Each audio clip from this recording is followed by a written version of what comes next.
हमें कुछ वर में देना चाहते हैं तो वर दीजिए। क्या वर दीजिए? दानी शिरोमणि कृपा निधि नाथ कहूँ सती भाव चाहूँ तुम्हीं समान सुत प्रभु सन कवन दुराव। राजा साहब ने कहा महाराज आप तो दानी हैं, शिरोमणि है, कृपा निदान है, हे नाथ आपका मन बड़ा सुंदर है, आपका सच्चा भाव है। ठीक है, आपके भाव को मैं समझ करके आपसे वरदान मांगना चाहता हूँ। आप कहते हो दे दो तो ठीक है, तो क्या दीजिए मुझे? चाहई तुम्हीं समान सुत, यानी तुम्हारे समान हमें पुत्र चाहिए, ऐसा वरदान दो।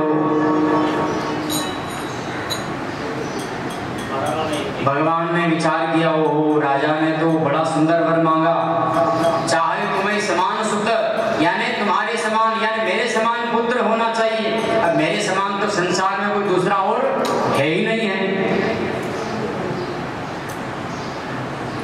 रानी से आकर के पूछा, बोलो रानी तुम्हें क्या चाहिए? राजा ने तो वर मांग लिया, अब तुम भी मांग लो, अलग अलग ले लो।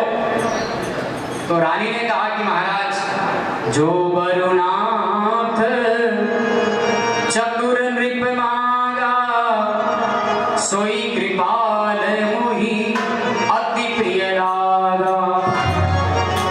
हे महाराज जो वर नाथ ने मांगा है, हमारे स्वामी ने मांगा है, वो मुझे बड़ा प्यारा लगा है, वो मुझे बड़ा अच्छा लगा है। सोई कृपाल मोहि अति प्रिय लागा। हे भगवान वही वर मुझे बड़ा सुंदर लगा है, इसलिए इसका मतलब रानी का भी मन ये है कि यही वर वो भी चाहे। भगवान ने कहा अरे मैं तो सोच रहा था कि तुम राजा रानी अलग अलग हो, लेकिन तुम अलग नहीं, तुम्हारी भेद बुद्धि नहीं, तुम तो दोनों ही एक ही हो। तुमने दोनों ने अपने मन से ही बात कर ली कि जो मैं मांगूंगा वही तुम मांगोगी, जो राजा ने मांगा है वही तुमने मांग लिया है।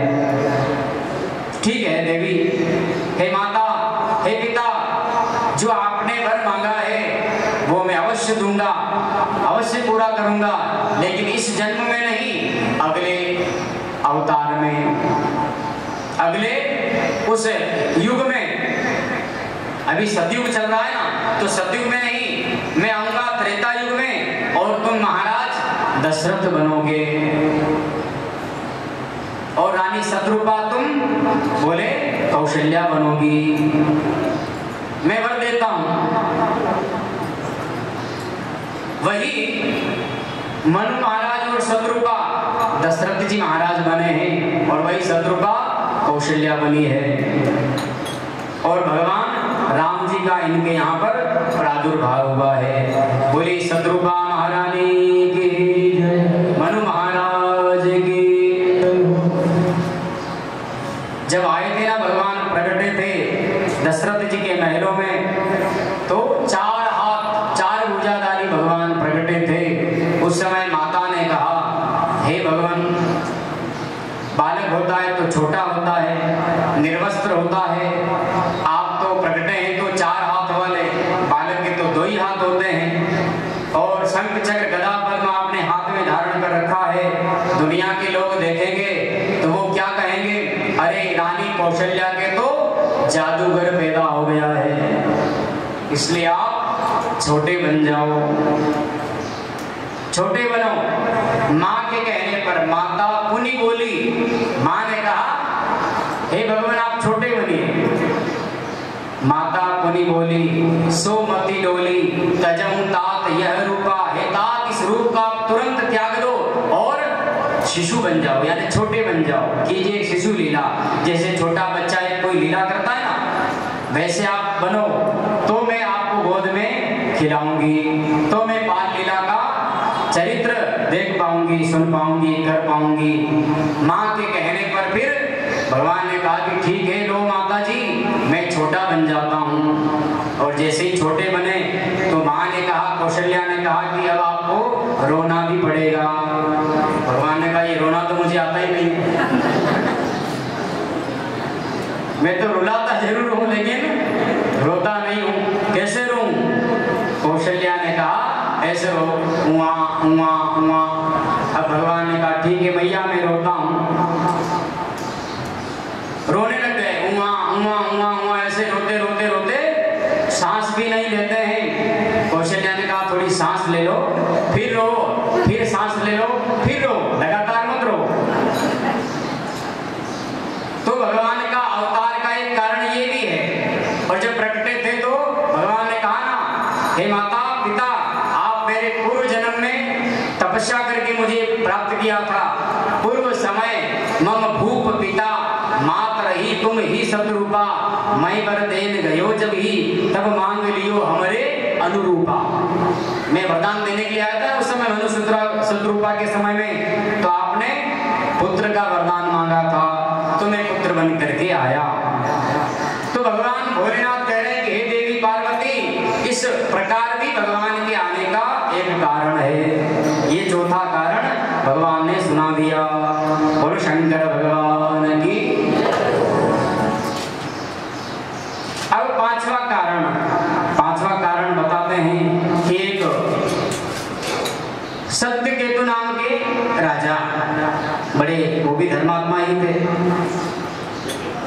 और इनके बाद में जो एक प्रताप भानु नाम के भी राजा हुए हैं। प्रताप भानु, और इनका मंत्री था एक धर्म रुचि।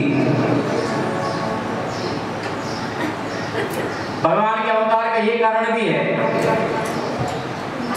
कैसा कारण? बोले यहाँ पर प्रताप भानु ने ब्राह्मणों के साथ में बड़ा अन्याय किया था। नृप हितकारक सचिव सयाना। प्रताप भानु जो है, धर्म रुचि, ये दोनों भाई थे, मंत्री नहीं था, भाई थे। और इन्होंने बड़ी तपस्या करी, तो तपस्या में कुछ भूल हो ही जाती है, गलती हो ही जाती है। कहीं पर भी आप कितना ही ध्यान रखो, लेकिन गलती तो हो ही जाती है। एक समय ये राजा, बड़ा सुंदर नगर था इनका, लेकिन एक समय ये रथ में चढ़ करके हिरण का शिकार करने के लिए चला, और हिरण का शिकार करने के लिए चला तो ये विंध्याचल पर्वत पर पहुंच गया। और विंध्याचल पर्वत पर गया तो वहां एक ऋषि तपस्या कर रहे थे। इस ऋषि ने देखा कि अरे ये राजा होते हुए शिकार कर रहा है। फिरत विपिन नृप दीक बराहु। ऋषि ने देख लिया कि ओहो, ये तो राजा होकर के शिकार करने आया है, और यहाँ तो मैं तपस्या कर रहा हूँ। इसको ये भी ध्यान नहीं है कि संत महात्मा के आगे कैसे जाना चाहिए, यहाँ शिकार नहीं करना चाहिए। तो श्राप दे दिया कि जाओ तुम जो है राक्षस योनि में चले जाओ, राक्षस बन जाओ। तो यही धर्म रुचि तो बन गया विभीषण, और प्रताप पुंज बन गया रावण, और प्रताप भानु बन गया कुंभकर्ण। ऐसे तीनों भाई का ये जो है, इनका उद्धार करने के लिए भगवान को राम अवतार लेकर के आना पड़ा। तो भगवान कालभूषण जी भी कह रहे हैं कि ये भगवान का एक आने का पांचवा कारण भी है। फिर कहते हैं कि एक कारण भगवान का और है। अब वो प्रताप भानु वाली वो कथा वही है। प्रताप भानु जो है बड़े धर्मात्मा राजा थे। उनका एक मंत्री था। अब बड़ा राजा धर्मात्मा, भगवान की भक्ति भी करने वाला, इसकी कोई गलती नहीं, लेकिन इसका प्रताप जो है ना इतना बढ़ गया, इसका नाम सब तरफ चलने लग गया तपस्या के कारण। और इसका एक मंत्री था जिसका नाम था एक तनु। मंत्री का नाम था एक तनु। ये मंत्री भी इसके साथ में रहता था। अब एक दिन एक ऋषि कपट मुनि का वेश धारण करके, उसका नाम था, उसका कपट मुनि का नाम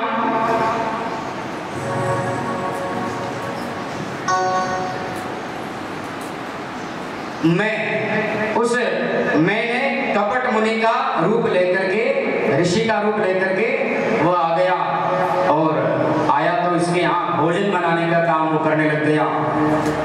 और जब भोजन बनाने का काम वो करने लग गया तो इनकी मित्रता हो गई, किसकी? एक तनु की और उस कपट की, कपट मुनि की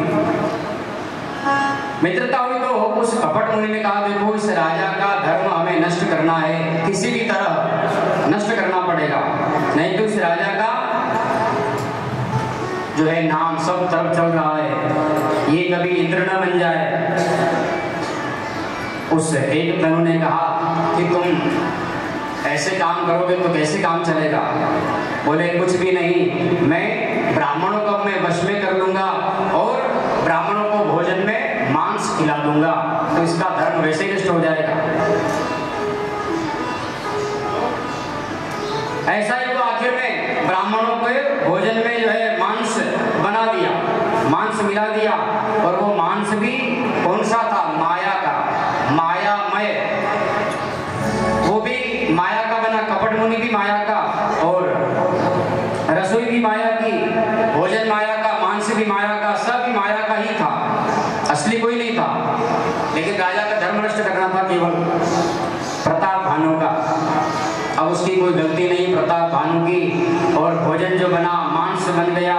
ब्राह्मणों को वश में करने के लिए राजा ने ब्राह्मणों को निमंत्रण दिया, चलो आ जाओ हमारे यहाँ ब्रह्म भोज है, भोजन करने आइए। और सारे ब्राह्मण, उस समय बहुत सारे ब्राह्मण थे, तो ब्राह्मण आए, और ब्राह्मण जब आए तो आसन बिछ गए, आसन पर बैठ गए, परोसगारी हुई, सबने भगवान का ध्यान करके भोग लगाना चाहा। उसी समय ब्राह्मणों की रक्षा करने के लिए भगवान ने देववाणी करी, आकाशवाणी करी, हे ब्राह्मणों तुम ये भोजन मत करना, क्योंकि इस भोजन में मांस मिला हुआ है, ये माया की रसोई है, मांस का है भोजन। तुम अगर इसे भोजन को कर लोगे तो तुम्हारा ब्राह्मणत्व नष्ट हो जाएगा, इसलिए इसको भोजन को मत करना। आकाशवाणी सुनी, और जो ब्राह्मण बैठ गए थे ना, जिन्होंने भोजन शुरू कर दिया था, वो तो भोजन करने ही लग गए, और जो भगवान का भोग लगाने की सोच ही रहे थे, बैठे ही थे, तुरंत वो सारे खड़े हो गए। ऐसी आकाशवाणी को सुन करके कि हमें भोजन नहीं करना है, भोजन नहीं करना है, और राजा को श्राप देने लग गए, अरे राजा तुमने हमारे ब्राह्मणत्व को नष्ट किया करना चाहा है, जाओ हम तुम्हें श्राप देते हैं कि तुम राक्षस बन जाओ, तुम राक्षस बन जाओ। उसी ब्राह्मणों के श्राप के कारण ये प्रताप भानु भी ये राक्षस बना, दैत्य बना। तो ऐसे भगवान के अलग अलग कल्पों की अलग अलग कथाएं हैं, इसमें हमें शंका नहीं करना चाहिए।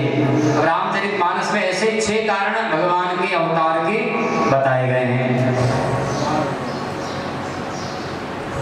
वैसे तो और भी अनेक कारण हैं भगवान के अवतारों के। इस प्रकार भगवान भोलेनाथ कह रहे हैं, देवी ये एक कारण अंत वाला और क्या है? बोले रावण की त्रास का।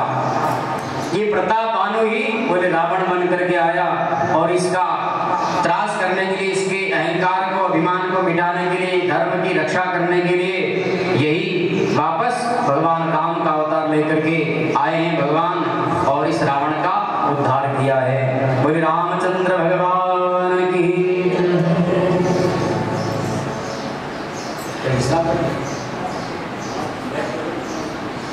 अभी थोड़ी इधर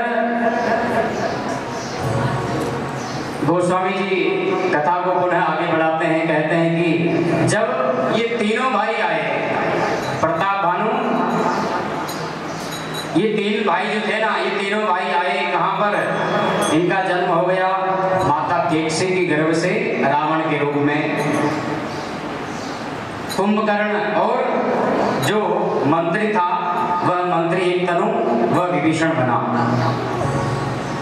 और जब इनका जन्म हुआ तो ये जन्म से ही बड़े बलवान थे।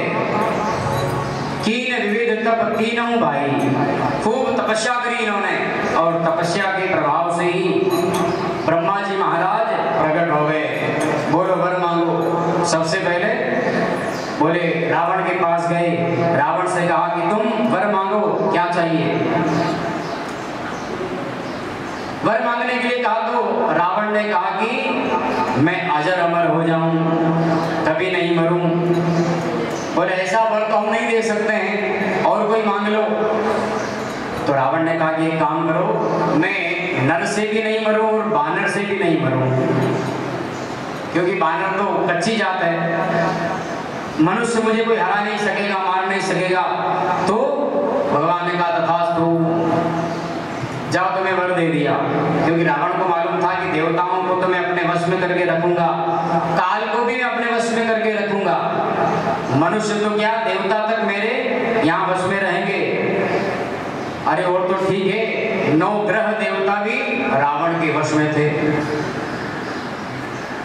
इसलिए उसने कहा कि मनुष्य से भी न मरूं और बानर से भी नहीं मरूं, किसी से नहीं मरूं, वरदान दिया। और फिर गए कुंभकर्ण के पास। कुंभकर्ण के पास गए तो ब्रह्मा जी ने कहा कि बोलो वर मांगो, क्या चाहिए तुम्हें?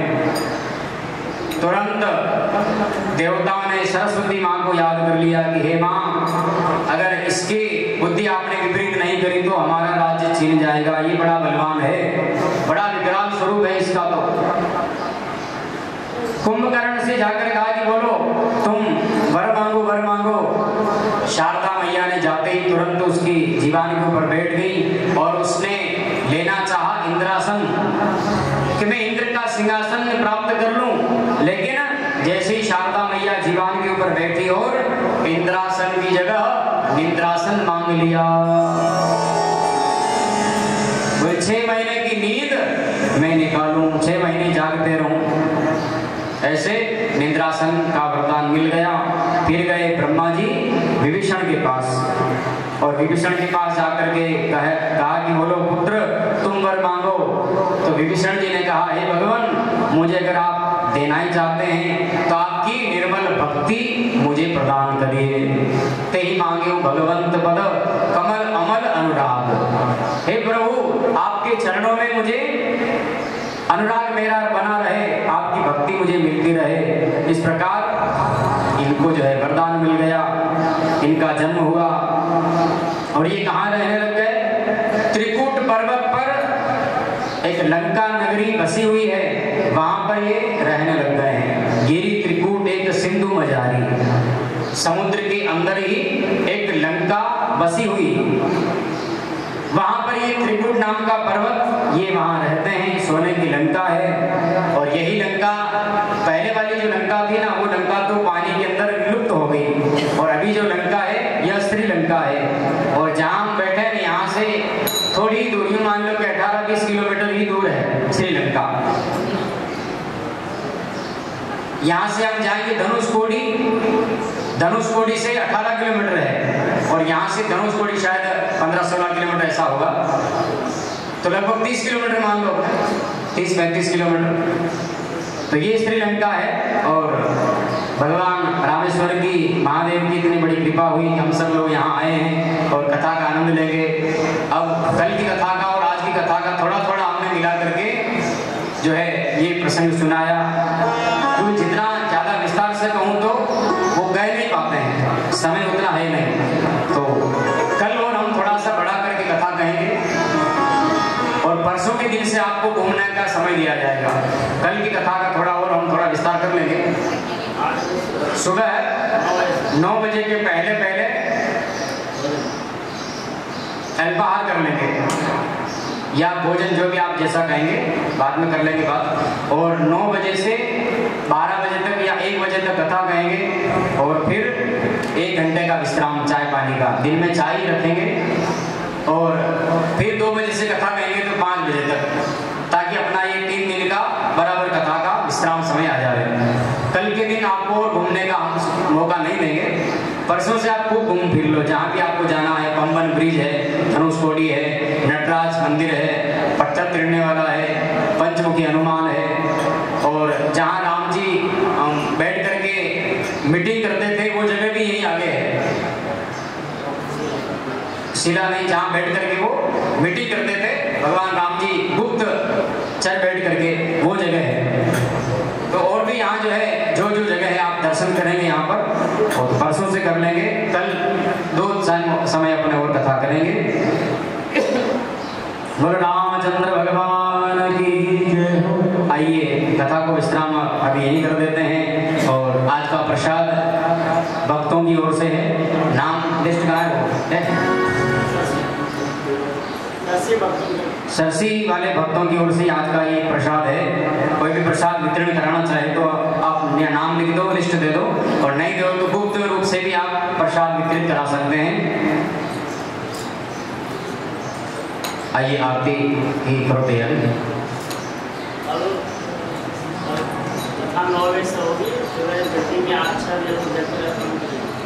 सुबह कथा 9 से 12 और 2 से 5।